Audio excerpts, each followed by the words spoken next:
Baik, jadi eh, kita mengatur bagaimana kapasitas agar sesuai dengan permintaan. Jadi berikutnya itu adalah ada menciptakan fleksibilitas, meminta pelanggan untuk bisa berbagi. Jadi kan ada model seperti taksi, kemudian menciptakan kapasitas fleksibel.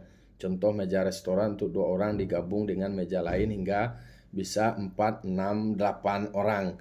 Ini kan cara mengelolanya. Jadi ada skenario, ada opsi-opsi, dan itu sudah terukur dan sudah terlatih pada kondisi-kondisi tertentu harus siap standby. Ini apa yang harus dilakukan. Ini digabungkan sehingga memberikan kesempatan kepada yang lain bisa bergabung. Kemudian menyewa fasilitas ekstra. Ini adalah tambahan ketika kondisinya adalah kondisi maksimal. Kemudian pola permintaan itu perlu dianalisis. Bagaimana kita menganalisa pola permintaan?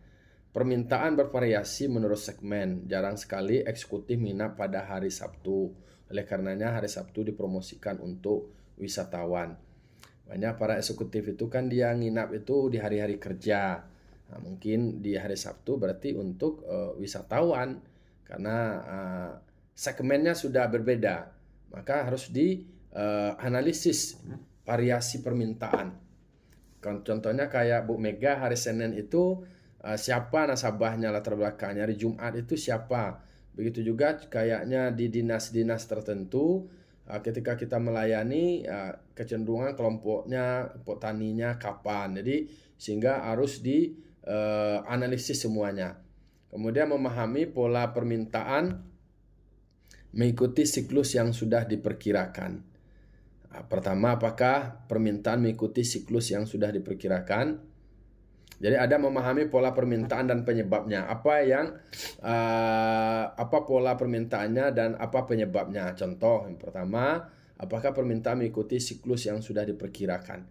Ini kan juga perlu harus kita lihat, kita baca berdasarkan data-data sebelumnya, pengalaman-pengalaman sebelumnya. Kita lihat apakah permintaannya itu mengikuti siklus yang sudah kita perkirakan. Kemudian apakah yang menjadi penyebab variasi siklus? Kemudian apakah tingkat perubahan berubah secara acak? Ini perubahannya ini di mana saja, kemudian kapan saja, apa pemicunya, apakah berubah begitu secara simultan atau secara acak. Kemudian menjadi penyebab variasi dari permintaan itu seperti apa siklusnya. Kemudian dapatkah permintaan atas suatu jasa selama waktu tertentu dipecah berdasarkan segmen. Jadi memang sudah dipahami pola permintaan itu. Jadi pola permintaan itu kita analisis berdasarkan data sebelumnya, kecenderungan sebelumnya, penyebabnya seperti apa. Maka seorang pengusaha layanan jasa, kita juga harus mempunyai data. Jadi kebijakan strategi kita itu berbasiskan kepada data. Data itu bisa dari informasi sebelumnya atau dari data orang lain atau bisa dari cerita-cerita informasi. Jadi banyak sumber. Nah, termasuk juga dari pengalaman yang sudah kita lakukan, kemudian kita petakan dan kemudian disusun strateginya. Mengelola permintaan. Tidak mengambil tindakan apapun terhadap suatu permintaan untuk mengetahui sejauh mana permintaan itu terjadi. Jadi pertama ada langkah atau upaya yang harus kita lakukan di dalam kita mengelola permintaan. Ini permintaan ini harus dikelola, di-manage secara baik. Pertama itu tidak perlu dibuat tindakan apapun, tidak perlu diambil tindakan apapun terhadap suatu permintaan, biarkan saja. Biarkan seperti air mengalir. Akhirnya kita pola, kita tahu. Jadi tanpa intervensi, gimana bentuk dari permintaan itu tadi, sehingga dari situ bisa kita analisis sejauh mana permintaan itu terjadi. Jadi seperti alur air lah, seperti mana bentukan salurannya secara alamiah. Kita lihat secara orisinil dulu, secara murni apa adanya. Lalu kemudian yang kedua adalah kita mengurangi permintaan pada periode puncak dan meningkatkan permintaan ketika terjadi kelebihan kapasitas. Nah, ini poin yang kedua. Ini sudah ada semacam intervensi kita dari data yang kita miliki. Contohnya, ini saya contohkan dari apa yang disampaikan Bu Mega lah. Contohnya pada hari Senin, hari Jumat itu permintaannya itu adalah tinggi.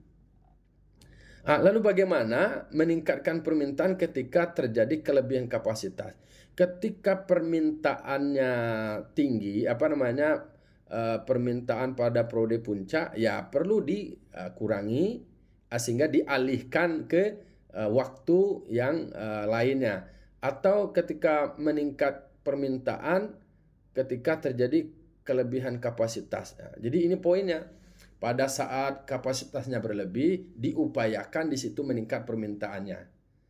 Pada saat permintaannya tinggi, maka pada saat itu dikurangi, dialihkan pada periode tertentu, pada periode puncak dialihkan ke periode yang kurang. Jadi sehingga terjadi keseimbangan. Jadi sudah ada rekayasa kita, baik dari harinya, hari-hari apa saja. Kalau hotel mungkin di hari-hari apa. Kalau eksekutif mungkin biasanya dia tidak hari libur. Kalau hari libur berarti wisatawan atau keluarga yang ikut berwisata. Kemudian yang ketiga adalah inventarisasi permintaan hingga kapasitas tersedia. Detail data kita. Ini permintaannya hari-hari apa aja padatnya. Makanya ketika ditanya kapan itu waktunya terjadi kepadatan permintaan, saya tanya tadi Bu Mega, hari Senin. Sebenarnya digali lagi, siapa saja biasanya nasabah hari Senin itu? Apakah mereka meminjam atau menabung? Hari Jumat begitu juga. Ini juga harus dipetakan, diinventarisasi sampai kepada ketersediaan kapasitas. Kemudian ada sistem reservasi yang menjanjikan. Dibuat bagaimana sistem reservasi kalau dia mau check-in, kemudian bagaimana sistem reservasinya. Sekarang ini kan sudah ada hotel-hotel atau layanan seperti penerbangan, itu dia mau check-in, ada check-in online-nya. Mau mencari hotel, ada juga anunya. Kemudian butuh transportasi, sudah ada aplikasinya, ada Grab-nya. Jadi semuanya orang sudah memprediksikan penggunaan waktunya secara efisien. Bisa kita lihat alternatif strategi pengelolaan permintaan. Ini alternatif strategi pengelolaan permintaan bagi situasi kapasitas yang berbeda. Memang ini perlu juga kita lihat, ada kapasitas tidak mencukupi dan ada kapasitas berlebih. Kita lihat pertama adalah pendekatan dalam mengelola permintaan. Jadi dari mengelola permintaan, pendekatannya dilihat juga situasi kapasitasnya. Contoh, tidak bertindak, strateginya tidak bertindak, itu adalah kapasitas yang tidak mencukupi, antrian yang tidak terorganisir, kemudian membuat kesal pelanggan dan mengurangi penggunaan jasa di masa mendatang. Karena kapasitasnya tidak mencukupi, ya tentu berdampak kepada antrian. Antriannya panjang dan kemudian sudahlah antriannya panjang, tidak diorganisir juga, tidak ada petugas satpamnya yang mengatur. Tidak ada sistem antriannya. Kemudian terjadi ada potong-potong, ada yang melompat, ada yang masuk di tengah.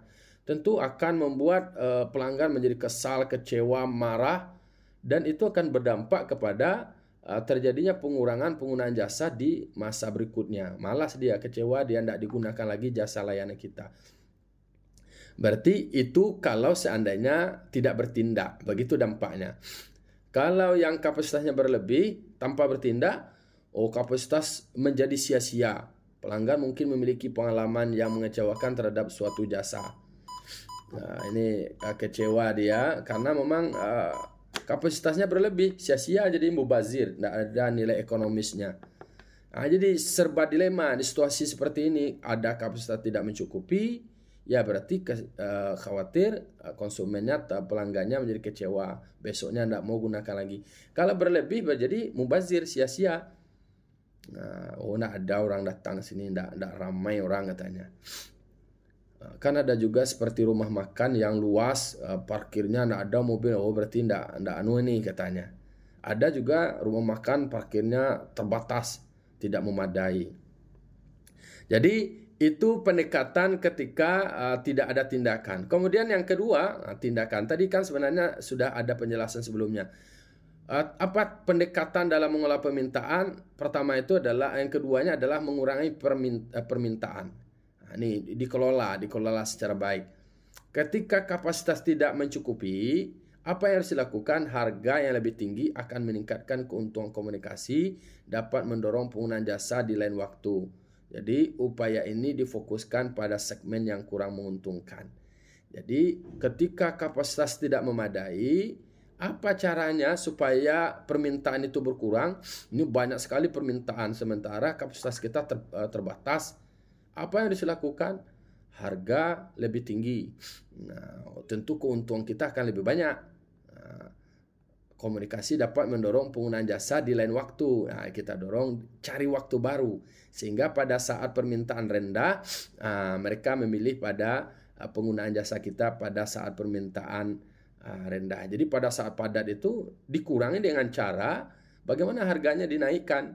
Oh, ini harganya naik nih. Ada alternatif berikutnya adalah harga hari-hari tertentu dibuat diskon atau apalah pada hari-hari yang sepi peminat. Nah, kalau pada kondisi kapasitas berlebih, bagaimana cara mengurangi permintaan? Tidak mengambil tindakan, namun lihat strategi sebelumnya. Jadi strategi sebelumnya kalau kapasitas berlebih, ya dibiarkan seperti air mengalirkan begitu. Kemudian ada cara yang berikutnya, yang ketiganya adalah pendekatannya meningkatkan permintaan. Pada saat kapasitas tidak mencukupi, tapi permintaan ditingkatkan. Apa caranya? Tidak mengambil tindakan kecuali ada peluang untuk menstimulasi segmen yang lebih menguntungkan. Ya udah, apa tindakan pada saat kapasitas tidak mencukupi? Biarkan saja. Mungkin yang kecewa itu ya udah, mungkin waktu-waktu tertentu nanti dia akan beralih lagi karena memang tidak ada lagi alternatif strategi. Pada saat kapasitas berlebih, mengurangi harga secara selektif. Pastikan bahwa semua biaya relevan telah tertutupi. Gunakan komunikasi dan variasi dalam produk serta distribusi. Jadi mungkin akan ada perlu promosi melalui komunikasi terkait dengan produk dan variasinya.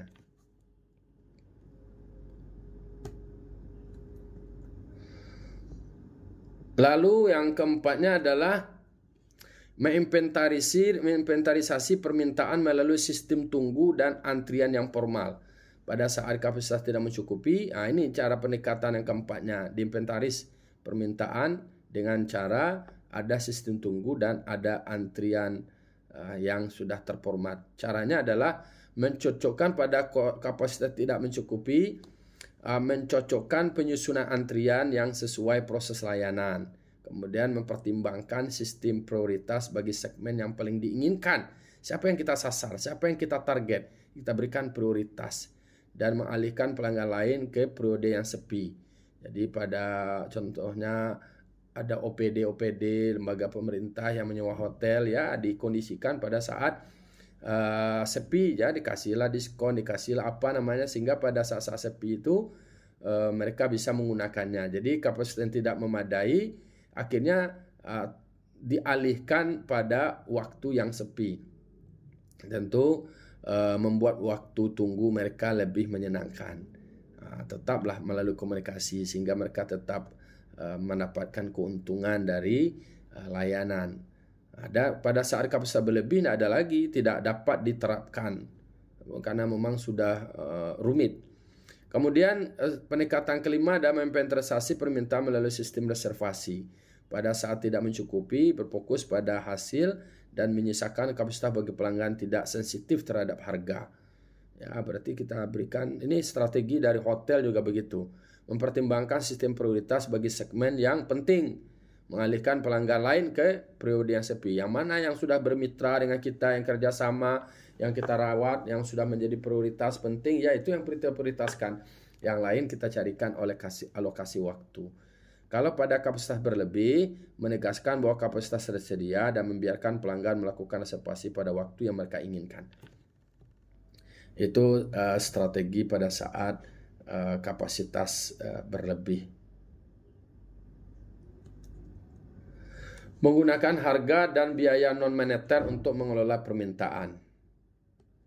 Kita juga harus pahami bahwa konsumen itu dia tidak hanya sensitif harga saja, tapi ada juga soal biaya non-moneter untuk mengelola permintaan.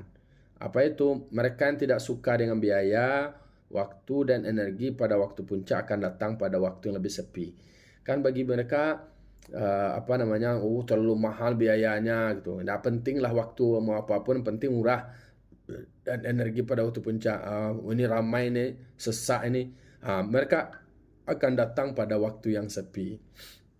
Ini perlu kita kelola. Kemudian mengubah elemen produk. Contoh, restoran menandai waktu dengan menu dan layanan yang berubah. Pada hari-hari tertentu ada menunya yang sesuai. Dibuat variasinya. Termasuk juga ada variasi pencahayaan dan dekorasi. Ada hari-hari tertentu warnanya apa, kemudian interiornya pada bulan-bulan tertentu. Coba kita lihat pada mall-mall, minimarket atau supermarket pada hari-hari agama, hari-hari besar, ya dibuatlah pencahayaannya, interiornya, variasinya sehingga mengubah elemen produk. Jadi bukan produk utamanya tetapi elemen produk. Kemudian modifikasi tempat dan waktu pengantaran layanan. Jadi setting supaya layoutnya, tata letaknya supaya lebih cepat, kemudian tidak membutuhkan waktu panjang. Kemudian ada promosi dan edukasi. Ada himbauan untuk menggunakan bahan bakar non subsidi. Tentu ini perlu edukasi melalui promosi.